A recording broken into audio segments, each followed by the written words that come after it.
Hey, hello and welcome everybody to our Sunday teachings. This is our Secular Buddhist Essentials program. My name is Venerable Tarpa.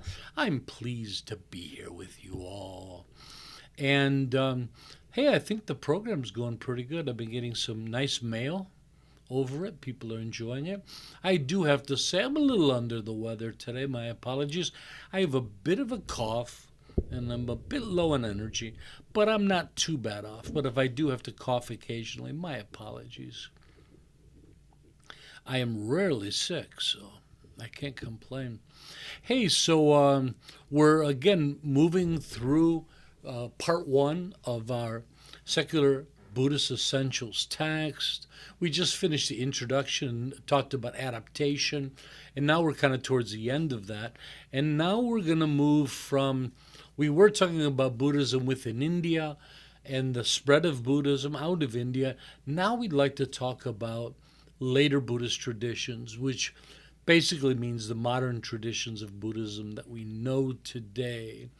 So, Buddhism, throughout its long history, has adapted to new cultures, new ideas. And of course, this is the genesis of new traditions and schools of thought. So, a couple of the things that have integrated in Buddhism as it moves along. One of them is culturally, as Buddhism moves into different regions, it often absorbs or at least is influenced by the traditional religions of that region. Also, new interpretations come up, a lot of it based on the fact that there was a lot that the Buddha didn't answer. The Buddha wasn't specifically clear about quite a few important things about Buddhism. And of course, they call it the Buddha's golden silence. He refused to answer questions on deep questions because he thought that it just got in the way of students' practice. The Buddha wanted students to practice and not sit around and conjecture and thinking about all this stuff. So where the Buddha doesn't answer these questions, the traditions decide to do it themselves. Well, if the Buddha's not going to answer it, we're going to come up with our own. So that makes all the traditions a bit different. And then there's also new material that often is claimed to be written by the Buddha that it is integrated and that changes it also. And so we're going to go through some of that today. And so today we're going to talk about the Theravada tradition. So textbook presentation is the Theravada tradition is known as the doctrine of the elders, being one of the oldest of the living traditions. And they are the proponents of the Pali Canon, which we call the Tripitaka, the three baskets. The Theravada is generally regarded as a South Asian tradition, found in Thailand, Sri Lanka, Vietnam, Myanmar, Cambodia, Laos. So of course nowadays it's all over the world, but traditionally that's where it's established. Theravadas see themselves as traditionalists, presenting and preserving a more conventional and historically accurate account of the Buddha and his teachings. The Theravadas are deeply rooted in monasticism, believing it to be the most conducive lifestyle for achieving nirvana. The Theravada emphasizes diligence in study and practice, experiential insight, and self-realization. And some of their practices include study, contemplation, meditation, mindfulness, prayer, and chanting. Often people confuse the Theravada tradition for the earlier Nikaya tradition, which is a mistake. We talked about the Nikaya tradition a few weeks back. For although being very similar, sharing the same basic views and scriptures, the Theravada tradition and teachings were a later development of Sri Lankan Nikaya traditions. Teachings that originated from the authentication and consolidation of the 18 Indian Nikaya schools during the Third Buddhist Council in India, which is about 250 BCE. If you remember, this is the one where King Ashoka presides over, and they they validate what teachings they believe are authentic or not. They get rid of things that they don't believe are authentic. They get rid of a lot of monastics they don't believe are authentic. And then that final work is then King Ashoka sends it out into the world with messengers to neighboring countries. And of course, the most important, his son and daughter take it to Sri Lanka. So Sri Lanka becomes a very, very important country for early Buddhism. And this also means that historically, the Theravada school never existed in India. Additionally, the Nikaya is distinct tradition, is no longer taught or practiced, whereas the Theravada remains a popular and flourishing tradition. So the Theravada is the closest we get to an existing Nikaya tradition. But there are some things that are very different about it. And so the first is Abhidharma.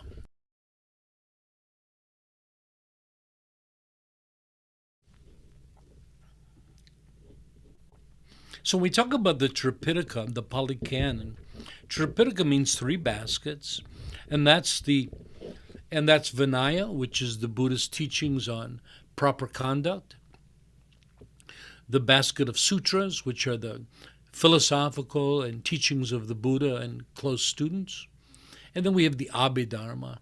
Now, the Abhidharma is considered to be the first attempt to arrange the Buddhist teachings into a comprehensive philosophical system, meaning a curriculum. Abhidharma is based on Vinaya and Sutra, but as all of you know, I'm sure everyone here has read a little bit of the sutras. The sutras can be a bit mysterious. There's a lot of contradiction in them, sometimes even within the same sutras.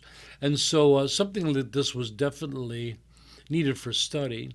The Abhidharma, so according to the Theravada, the Abhidharma was written by the Buddha himself just a handful of weeks after his enlightenment. And the Buddha wrote the Abhidharma, and then he takes it to the heaven realms to teach his deceased mother and gods. And when he's done, he steps down a golden magical staircase from the heavens back down to earth to teach us all Abhidharma. So that's the traditional take on it. Whereas scholars believe that the Abhidharma was composed in Sri Lanka, 3rd to the 1st century BCE. So that would mean shortly after Buddhism comes to Sri Lanka, after King Ashoka puts this together, Abhidharma, or a system for being able to teach and practice the sutras and Vinaya, is starting to evolve. But it evolves after quite a bit of time. In fact, it's said that in the beginning, there were various. So I think right about here, with the birth of Abhidharma, is also coincides with the birth of the Theravada, right? Where we're shifting from the original Nikaya tradition from India, and now it's becoming the Theravada. And it's said that there's various schools of Theravada or Nikaya, kind of rivaling for competition, each one of them with their own Abhidharma. So that original idea of the Abhidharma being the Buddhist teachings and being passed down doesn't seem to hold up to a scholarly evidence. And so the idea is that you had different Abhidharmas competing.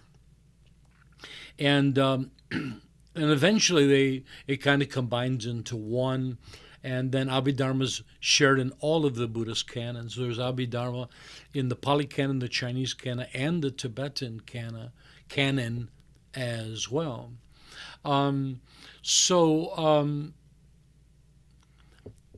the probably the most influential person in the Theravada tradition is Buddhaghosa, about 5th century. And he writes an incredible text called the Visuddhimagga, and which is the path of purification. And this really influences the Theravada school. But many scholars have a problem with Buddhaghosa. So some see him as just a second Buddha, and others have a real problem with him because he's bringing in a lot of commentarial tradition and materials and applying them to the sutras themselves. And so there's some controversy in the later sutras, if they're actually the Buddha himself or they're just commentaries by other authors. And I do believe it was Bhikkhu Bodhi who says that in the later sutras you can actually tell that there's different voices. You can actually tell that there's different authors. And so that's why we really follow the Nikaya tradition here at SBT. The Nikaya tradition, or the Nikaya early sutras, they call the EBTs, the early Buddhist traditions, are probably, or they're taken as the most authentic of all the Buddhist teachings. And we believe so as well here.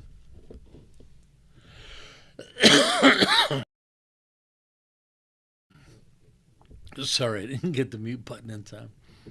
So, another problem with Buddhaghosa is that Buddhaghosa is an interesting person. He's born in India, near Bodh Gaya, where the Buddha achieves enlightenment. But he travels to Sri Lanka, and that's where he becomes a very famous scholar. But a great deal of the work that he does is built on all commentaries themselves. And a lot of those commentaries aren't from India, but they're later ones from Sri Lanka. So as you can see, he's kind of adding a different flavor to the text. When I was in the Theravada countries, so not to brag, but just to let everybody know my base of education, I've had the privilege of visiting all the Theravada countries and practicing Buddhism with them for an extended amount of time in monasteries all around, and including Sri Lanka. I was in Sri Lanka for a long time. And a lot of the masters and scholars that I appreciated the most seemed to all have something in common. They were all trying to tease the commentaries out from the real teachings. And no matter what somebody quoted, that you'd look over to them and they'd look at it and say commentary, like they were that was the job at hand by a lot of the modern Theravada scholars that I met. And of course, not trying to take anything away from these past great masters like Buddhaghosa, but also realizing that a lot of that material wasn't by the Buddha and quite possibly not that accurate to begin with.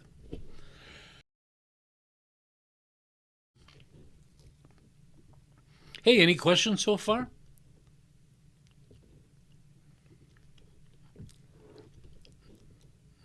I know it's not the most thrilling topic. I'm trying to make it interesting.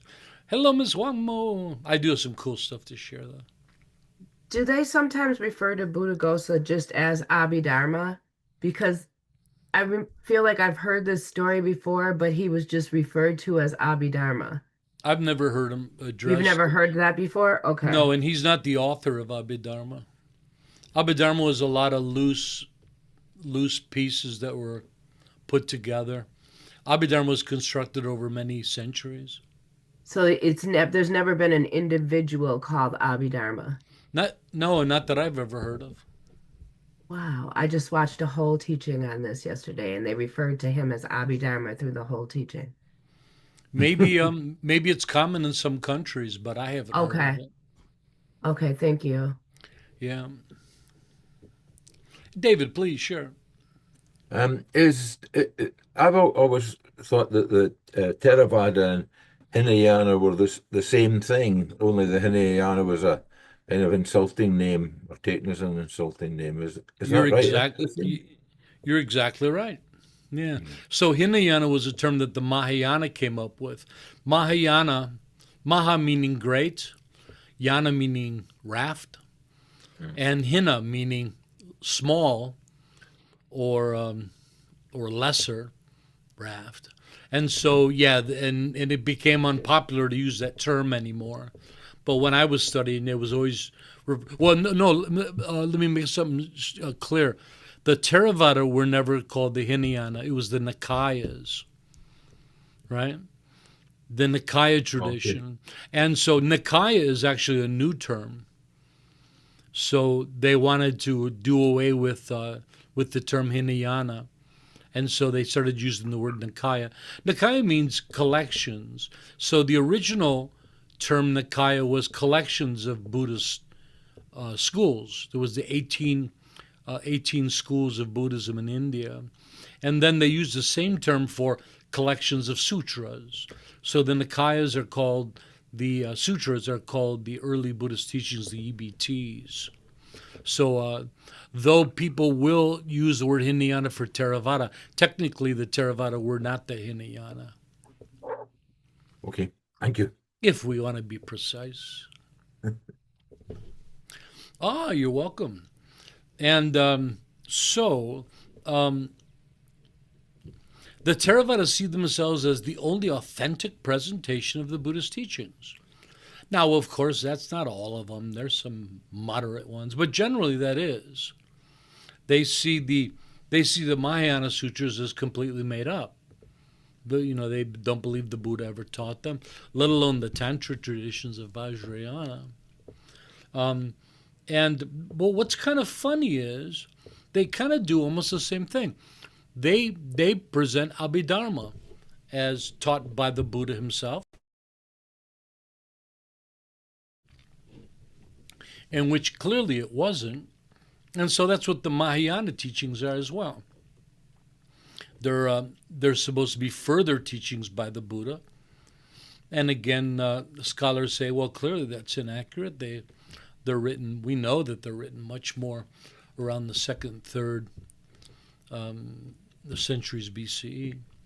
And so the one difference is Abhidharma isn't. Well, they're kind of saying they're from the Buddha, but they're not philosophical or teachings. It's more of a putting together of a curriculum with them. But still, they stamp it as the Buddha taught it himself, which he didn't. So that's one of my thoughts with the Theravada, that they're very critical of the other schools, and they really have the idea that like the Mahayana is brings all this mysticism and magic and nonsense to the Buddhist teachings. But with that said, they got a whole lot of their own going on, right? The Theravada, all the mysticism and stories are there, just like the one I just shared about the Buddha marching down the golden staircase from the heavens to teach us all Abhidharma. When you read the early Nikaya sutras, they're filled with all kinds of stories, all the mystical creatures that are there, like nagas and and divas and things like that. There's there's stories of serpents that reign over towns and all kinds of mystical stories. So they really can't complain too much about it. Clearly, the Mahayana take it to the next level. The Mahayana turn it into this universal mystical experience with gods and heavens, no doubt about that. But all the schools of Buddhism have that mysticism in there, right? No matter what they are. We can say nowadays that, oh, we don't believe in that. We don't think the Buddha really taught a lot of that. People will say that, oh, we think that those things were added later and the Buddha didn't really say those things. And I don't believe that. I think that it's clear in the sutras. The Buddha did believe in these things. The Buddha didn't necessarily have to be right about it. I mean, he believes in the mystical cosmology of India at that time. And it's pretty clear, it's very clear that he believes in it. All right? He talks about first-hand experiences with these things, about seeing his past lives, his future lives. Now, that doesn't mean that we have to believe it. And I see the Buddha as a human being. I don't see him as flawless. So, I can take the great things that he shares and use it, but I don't necessarily have to take it all on face value. That's up to us, right? That's up to each one of us individually. Belief is a personal thing, yeah. But the Buddha believed in it all. He believed in rebirth and in mystical cosmology, all these creatures. Yeah.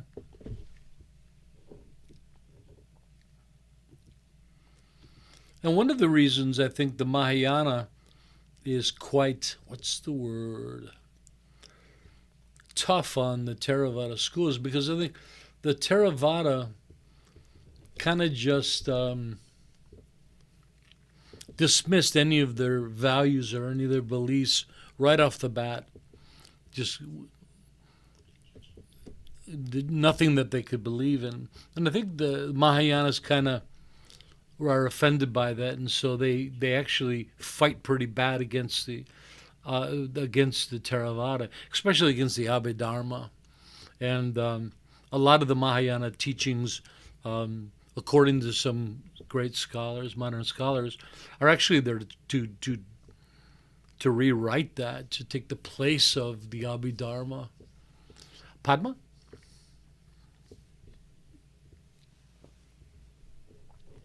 Hi, Tarpa. I was just wondering, how does the Dalai Lama sit into all this? Because he's quite homogenous in all of his words and all of his writings.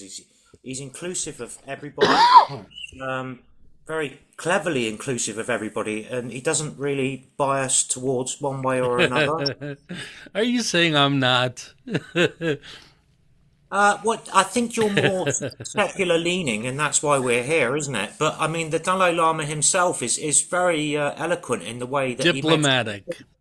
diplomatic and homogenous with all paths, isn't he? He is. Oh, Um, and everybody seems to be except for me. I don't know. I just kind of come on and try to say it the way it is. no, And I, you're on the same path. You're in the same ilk. I It's definitely appreciate them all, but I don't like to beat around the bush. yeah, You know, yeah. they a lot of them have views that they don't say publicly, but they're very clear. When I used to stay at them, it was very clear what they thought of me as a Mahayana Buddhist. Some of them didn't even consider me a monk, and they would tell me that. I was told that Wow, before, that I'm not wow, really a monk because I'm not a Theravada monk. wow. Yeah, I had another. I had another at a very famous monastery. The abbot said to me, "If I knew you were a secular Buddhist, I would have never let you through the gate." He said that to me. So, Ooh. anyways, yeah, and I often wonder if maybe I should have a more diplomatic approach, but I'm too old and I don't have the energy. So I'm just giving it to you all double barrels. I think you You are sort it diplomatic. out. I don't think anybody here would say you weren't diplomatic. Oh, thank you, thank you. But I do like I like giving the inside scoop on it all, where many teachers, are familiar with everything through their studies and writing. I've actually had the experience. I've visited all these places. I've done all their teachings and studies. I've studied Abhidharma extensively. Another thing about the Theravada, they're often seen as a single school, but there's quite a bit of difference between the countries. Like Theravada Buddhism has, oh, I'm sorry, Thai Buddhism has quite a bit of things that are distinct from Sri Lankan Buddhism, and Myanmar Buddhism as well. So that happens. Oh, Namdak, please share. Yeah, I had a quick question. So, how would you say or summarize or encapsulate like the core difference in how the difference in schools view like Buddhahood or the concept of awakening or enlightening? Like, what is the philosophical difference Sure, between Theravada and Mahayana and all sure. other schools, Vajrayana and so on? So the whole notion of Buddhahood doesn't come in until the Mahayana. And if I'm not mistaken, it all comes from, I think, oftentimes a single usage of a word in the early Theravada. The Buddha talks about being a bodhisattva in his last life, right? As far as I know, they don't go into detail about it. Just this expression comes up: a bodhisattva, a Buddha waiting to happen, right? A bodhisattva in the last life, you're going to be a bodhisattva, going to be a Buddha in this lifetime. So, and it seems that the Mahayana kind of picked up on that. Like somebody says, hey, wait a second, what's this? This is something bigger than Arahant, which is the highest level of a Theravada, which is nirvana, which is awakening. And it seemed like they tried to one up the Theravada, and they said, oh, you guys just go to nirvana and arahatness, where we're going to go a step further. Our teaching takes people all the way to Buddhahood, where we can become Buddhas ourselves. So that's kind of the take. And then the Mahayana just, they all agree on that. All Mahayana schools have the idea of Buddhahood. So they forego nirvana for the higher goal of Buddhahood. Well, okay, so follow up. What is that distinction? Because I may be uneducated in this topic, but I feel like what is the difference between nirvana and being a Buddha? So a Buddha is a very special arhat, right? So all of these people that have experienced awakening and experienced nirvana are arhats. But the Buddha is a special one called a Buddha, and there's said that there's 4 different types of Buddha. He's what they call a wheel-turning Buddha. He's a Buddha who wasn't taught the teachings. The teachings came to him, and he's able to share it within this world system at this time, right? Arhats are mostly those who are reliant on a Buddha's teachings to become a Buddha. Or so they say. They seem to have answers for everything. Yeah, so that's the difference. And then in the Mahayana, Buddhahood takes on a whole new thing. When you become a Buddha, you get your own heaven. You get your own Buddha realm where people can come and study from you. And the stories of the Buddha realms are just amazing. The trees whisper the Dharma, and there's all the streets are paved in gold, and all the things that Buddhas want, right? Yeah. So. Yeah. So. I often talk about. I remember a few weeks back somebody was asking. I said, yeah, more and more I'm finding I'm leaning more towards the Theravada. And I believe that that's an incorrect statement. I'm leaning more and more towards the Nikayas. I find that, personally, I found the Theravada just really heavily dogmatic. You know, it's a heavy path, especially when you're a monastic. The amount of rules that monks have to follow, just simplest things like eating and drinking, that it just I often call them I'm getting myself in trouble. I often call them bronze aged Buddhists, because they all want to live exactly like the Buddha did in his time, and which I think is kind of cool. Like, they believe that this tradition needs to keep going, living tradition, as far as living like the Buddha underneath a tree or something. But I found it really had a choking effect to me just it was so complex, and that fully ordained monks are only allowed to drink from and eat from this table, and it has to be placed there by a novice or a layperson from this table.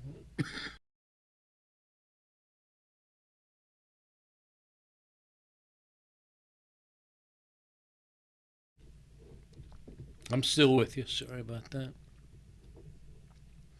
So my friend tells me the story. The monks are all at this big convention. This is Thailand. Convention gathering. Tons of them there. And it's meal time. And all the food's prepared and laid out. And the monks get in line to eat. But they can't find a layperson to offer the food to the monks. They need a layperson to simply walk to the front of the table, put their hands on the table, and say a couple words to bless it so the monks can eat. But at the time, the lay people are all working, doing other things, and nobody can find a layperson. So they're standing there for like a long time, and nobody. And after 12 o'clock, they can't eat. Right? Monks don't eat after 12, unless they're SBT monks. Most monks in general eat after lunch. I was just making a joke. But strict monks don't eat after 12 o'clock every day. And so, as you can imagine, it's becoming quite the dilemma. Their time's coming up, but they wouldn't touch it until somebody came back. So it just seems like so much of it is I'm at a loss for words. Kind of silly. So much of it is just following rules that don't seem to have much behind them. And I like more of a no-nonsense approach. Hey, let's just practice. Let's pay attention. It's almost like all their effort is into Vinaya and in the rules of conduct and their vows, and where I'd rather put my energy into the practice itself. Oh, Andy, Mr. Garuda. You're saying that I looked it up the other day. There was, I think, something like 350 rules written out basically for monks. 342, I think, for Theravada. Yeah, it's absolutely 356 for Tibetan monks. Yeah, and just how you could actually live to comply with all those, just unbelievable, really. It's say maybe say if you're shut away and there's no outside influences whatsoever, but you say even if for somebody else preparing a layperson preparing food, just things like that. It's incredible. A lot of them are like simple things your mom taught you. Mm. Don't make. I remember there's 3 sounds you're not supposed to make when you eat. Each one was a different precept. So we could condense it. For SBT, we condensed those rules into 76 precepts, which I think are really manageable. We really didn't leave out much. We just reorganized them for SBT. And yeah, I agree. Mm. Oh, Mr. Namdak, please share. Yeah, I just have a follow up on this monastic rules and Vinaya and all that. What is the internal reasoning for that? I mean, is there a logic behind it? Like, is it just because it exists, or is it because they think the thought is that following those rules will progress you towards enlightenment, or where The precepts are training. The precepts are training. It's training in awakened behavior. Now, it's important to know the origin of them. So they say in the beginning, the Buddha didn't have any precepts for his practitioners. There were just a handful of them. They were already great practitioners in their own right. They were the first disciples were his friends that he practiced with before enlightenment. And so they didn't have any. And they say that the Buddha added precepts as they were needed. So somebody would do it, and the Buddha would say, okay, we're not doing that one anymore. And also, I don't know if it's true, but I heard that the 5 lay vows were the original 5 vows for monastics. No killing, no stealing, no sexual misconduct, no alcohol, no lying about spiritual accomplishments. And so, yeah, so they got it up to 256. Really interesting, on the Buddha's deathbed, the Buddha says to Ananda, you can do away with all the secondary vows. So the Buddha's saying, keep the primary ones, just get rid of all the others. And because Ananda didn't specify, and he's chastised for it, because he didn't ask, which ones in particular are you talking about? Nobody felt they were in a position to say, and they just kept them all. So, yeah, pretty interesting. Also remember that Vinaya isn't just monastic conduct, it's also conduct of lay people. That's in there as well. But I think the Theravada is an awesome school, even with all the things I was talking about. I think I've met some incredibly diligent practitioners. I think their scholarly work is exceptional. And oftentimes when I really want to know what the Buddha taught, I go to the Theravada scholars like Bhikkhu Bodhi, because they're based more on the sutras themselves. So generally Buddhism is divided into two groups: commentary traditions and sutra traditions. And so the Theravada consider themselves a sutra tradition, where they primarily focus on the actual words of the Buddha. When I was in the Tibetan tradition, which is a commentarial tradition, we never read sutras. Very rarely we'd ever do it. The idea was great past masters wrote textbooks, commentaries on all of this to guide you towards enlightenment. But yeah, I was always amazed with how little we actually read of the Buddha sutras, and which I think, of course, now is a mistake, right?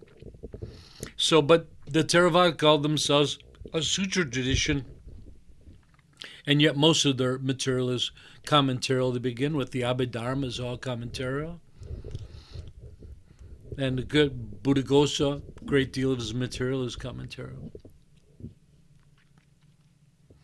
Oh God, is this the dullest topic I've ever taught? You guys look like you're all falling asleep. No, I My don't think so. apologies. Oh, cool. It has to be taught. You gotta know. I wanted to give you some interesting inside scoops on it. I'm not sure what else is interesting. I seem to be focusing just on the negative, which is wrong. The fourth tradition is quite amazing. These are people that really do live by these early Buddhist tenets, where they won't touch money. They'll go out on pilgrimages. So the only thing that goes into the begging bowl is food, right, from people.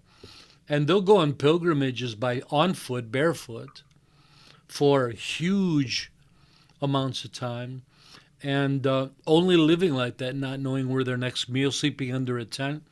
When I was in the Himalayas, I was in Ladakh, and I was doing a retreat up there, and there was a group of Theravada monks that walked up to Ladakh. And I don't believe they were barefoot, though. I think they couldn't have done it at those temperatures. But there were a group of them that walked all the way up the Himalayas, and I found out they do it every year as a part of some holiday, and a monastery up there feeds them. They do a retreat, and then they go back down. So they're pretty impressive practitioners. But then again, I often wonder, do things like that really have anything to do with practice? It seems like, personally as a monk, sometimes it seems like people want me to impress them by doing something unworldly or something that, when I went to the dentist, I had a feeling the dentist thought I should be calmer and, no need for Novocaine. I'll just meditate through the whole procedure. No, I really do. I think people really kind of think that. And then I think, well, should I be doing that? Is that the direction I should? And I don't think so. I think focusing on being a beautiful human being and compassionate and kind, not having to jump through hoops for people. So with SBT, that's what we focus on. Focus on what's real. Yeah. With that said, my next video will be Tarpa's on fire, jumping through hoops. Anything else you guys want to talk about? I can't think of anything else about the Theravada. They're very pure. Well, let's leave it at that. The food is pretty good. Boy, they eat a lot of animals. When you're a Theravada monk, boy, every animal is represented on that table. As the Buddha ate meat. Yeah. Padma. I was just going to say, Tarpa, the expectation for from people if you tell them that you're a practicing Buddhist is unbelievable. So I can't even begin to imagine what people think. They must think you hover or something, which places I don't know. Only the ones that peek in my windows. Because I get told regularly, "Oh, that's not very Buddhist of you." You know, I get told that quite a lot. You know. I So bet a that's lot of people do, yeah. yeah, strange that, isn't it? Yeah. Somehow I've outgrown that. I guess I'm doing a good job because I don't get too much of that these days. But yeah, you get the right idea. Even as Buddhist practitioners, sometimes we get that, don't we? That people expect something unworldly of us, you know. Pasang? Well, I was laughing when you talked about when you were at the dentist. I was thinking of when they put me into coma. I should have said, "Oh, no need to do that. I just meditate through the whole thing." I'm a superhuman being. I'm a bodhisattva. David, please share. Yeah, just on the dentist story. About a year ago, when I was going to the dentist and I needed some root canal treatment, which is pretty deep down treatment, and I thought, well, yeah, I'm a good Buddhist now. I'll manage without the painkillers. I'll not do that again though. Are you crazy? What are you doing to me? Jesus. I don't know. You know, a long time ago, I just decided that what I was looking for was to be authentic. And I think to this day, I'm still trying to figure out what that actually means. But yeah, I didn't want to be something that I wasn't. I didn't want to. I think a lot of Buddhists, a lot of monastics, I think, are kind of haunted by that. I think there's a lot of fantasy going on, that they believe they should do something or they should be up at certain levels, and the problem with fantasy is we have a way of making them true, which means we have a way of climbing into that delusion. So I'd rather be a flawed human being like everybody else, but just one that's really trying hard to do better. Hey, should we wrap things up, everybody? Now you're nod. Oh, before you weren't nodding. Now everybody's in agreement. Okay. Hey, thanks for sharing that with me, everybody. And next week we're going to talking about Tibetan Buddhism, which I think is kind of interesting. We're going to do Tibetan Buddhism. The week after, we're going to do Zen Buddhism or Eastern Buddhism, Zen chant and song. And then we'll have Christmas time. Then we're going to be doing our Skillful Living program through the winter, the beginning of the year. We'll come back to Secular Buddhist Essentials in the spring, and we'll be jumping back into what is secular Buddhism, a long presentation of secular Buddhism, which is important. And then we'll dig into what the Buddha taught. So that's the really deep nitty-gritty that everybody's waiting for. So that'll be great. Anyways, with that said, let's end today's class with our altruistic affirmation. May all be healthy. May all be prosperous. May all be well. May all be present, free of past regret and future worry. May all abide in constant appreciation, which is the source of great joy and contentment. May all realize their true nature and the true nature of reality, which is awakening. Thanks for joining me, everybody, and listening to me rattle on. Have yourselves a wonderful day. See you next time. Bye-bye. Thank you, Tarpa. Thank you, Tarpa.